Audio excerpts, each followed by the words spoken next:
importance of a physical equation lies in its ability to predict the value of some unknown quantity. Unfortunately, not all physical equations are so simple.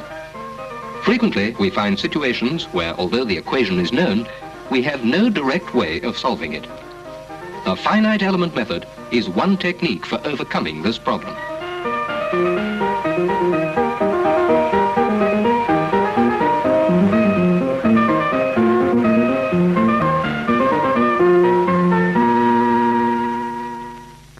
An engineer designing a bridge will need to know how the proposed structure will behave under load.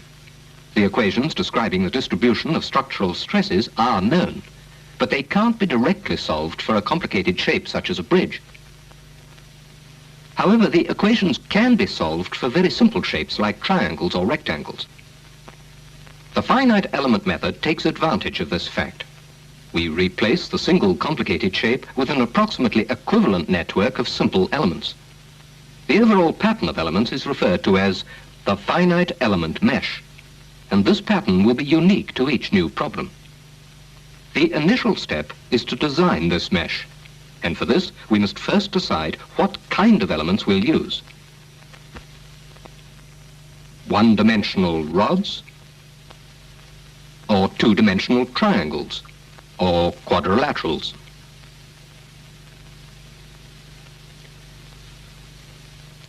Or three-dimensional blocks, or a combination of different kinds of elements. The accuracy of the calculation is going to depend on the number of elements we choose to have in the mesh. The more elements we have, the smaller each one will be, and the more accurate the results. Unfortunately, more elements also means more calculations to be done. For reasons of economy, therefore, we look for the happy medium, just enough elements to give adequate accuracy within a reasonable computing time. In our example of the bridge, we've chosen to use elements defined by 8 points. These points are referred to as nodes. In general, we regard each node as being capable of moving both horizontally and vertically. The exception will be those points around the outside edge that we can regard as immovably fixed. These boundary conditions must be included to complete the description of the physical problem so that the solution will be uniquely defined. Finally, we must specify the elastic properties of the material and what loading we wish to apply. In this example, we've chosen a large point load at the center of the bridge. The mathematical treatment aims at deriving an equation describing the whole system. We start from a basic relationship expressing the displacement of any node as a function of the node's coordinates x and y. In this example, the elements have 8 nodes, and for each of these, we write an equation describing the displacement of the node as a function of its coordinates. This gives us 8 equations for the whole element, which together form a matrix. This matrix is now the starting point for a series of steps based on the fundamental laws of mechanics. Step 1 relates displacements to stresses. From stresses, we obtain strain energy. And from this, we derive potential energy.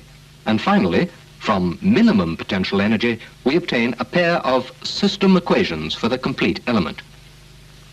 By analogy with the equation of a simple spring, this new matrix is called the stiffness matrix for the element.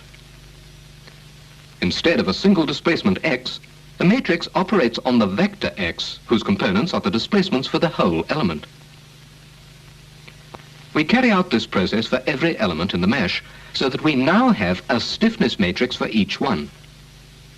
The important step now is to combine all these individual matrices into a single large matrix representing the stiffness of the whole system.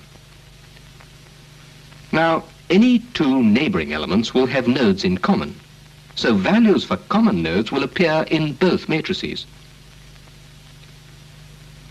The matrices can therefore be combined by a simple merging technique. In practice, the process of solving the overall system equation is done concurrently with the combining of the matrices. The whole process is known as reduction. We now use a standard procedure to eliminate part of the matrix. The rows of the matrix represent a set of simultaneous equations. We solve the first equation and substitute the solution in the remaining ones, repeating until finally we're ready to add on the matrix for the next element. Eventually, when the last matrix has been added, we're left with the solution for a single node. We can now use this result rather like a key, working backwards through all the equations of the system until at last the displacement of every node is obtained. From these results, we can quickly calculate the corresponding stresses. In this example, we're showing the stresses as a contour diagram, with the areas of greatest compression shown in red and greatest tension in dark blue. The process we've been watching requires vast numbers of individual calculations to be done, and for this reason can only be done on the computer. Furthermore, the calculations usually involve such large matrices that a powerful computer with a large core store is needed. A great advantage of the computer, however, is that now we've completed the calculation for a load at one point, it's a very simple matter to repeat the whole thing with the move to another point. If we keep repeating the process with a sequence of different points, we can eventually build up a continuous animated sequence showing the behavior of the bridge as the load moves across it. This particular sequence was calculated using the PAFEC finite elements computer program developed in the Mechanical Engineering Department at Nottingham University, and was then drawn onto film using the Antics graphic animation program at the Atlas Computer Laboratory. Many other users of the Atlas Laboratory have also been working on applications of the finite element method. The Civil Engineering Department at Southampton University is developing a computer program to study the behavior of fluids in motion. When fully developed, this program could find important practical applications in the design of offshore structures such as North Sea oil rigs. In this example, we're simulating a channel containing a rectangular block obstruction. The finite element mesh is based on triangular elements. We introduce a steady flow of liquid into the channel. The speed of flow, the viscosity of the liquid, and the dimensions of the channel are all specified. The upper diagram shows the path of the fluid, the distribution of free streamlines. The lower diagram shows what are called stationary streamlines. It contains the same information as the upper diagram, except that the uniform velocity of unobstructed steady flow has been subtracted in such a way as to exaggerate and clarify the small variations we wish to study. At this point, we've made a change in the conditions, equivalent to speeding up the flow. The streamlines change until again they form a steady state. Increasing the speed of flow still further, however, and a steady state is no longer possible. Vortices begin to form. Eventually, a dynamic equilibrium state is reached.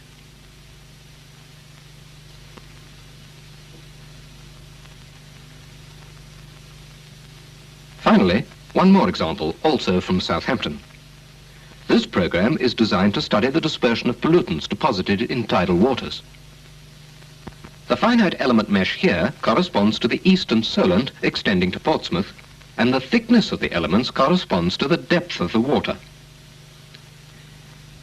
We also include the rise and fall of the tide and insert a specified outfall of pollutants. The computer program then shows us clearly whether the pollutants will be carried straight out to sea or whether tidal effects will cause dangerous concentrations to build up near the beaches. Once again, from this example we could now continue. The same program may be used for any other area of water and any specified discharge of pollutants. We can investigate varying the rate of discharge and timing it to fit in with the movement of the tide. We can take into account the biological decay of the pollutant, and we can also include the background level of pollution from the rivers themselves. A major advantage of the finite element method is the ability to work with arbitrary shapes. This overcomes many of the limitations of older numerical techniques and gives the method a flexibility comparable to the use of physical models, but without their limitations. For example, different materials can be investigated easily by specifying different material properties as program data, properties that are difficult to vary in physical models. We can simulate life-size structures on the computer, whereas with the use of small-scale models, we're left with the scaling-up problems. Engineering research today is becoming increasingly sophisticated. It's often only by using the largest and fastest computers that we can hope to solve the complicated systems of equations representing a complex physical situation. With modern, powerful computers, it's also possible to conduct a comprehensive parameter search using a finite element program for large numbers of different cases in order to optimize the system. The finite element method can be applied to the widest possible variety of engineering problems. Undoubtedly, it can be said to lead the field in modern engineering computing methods.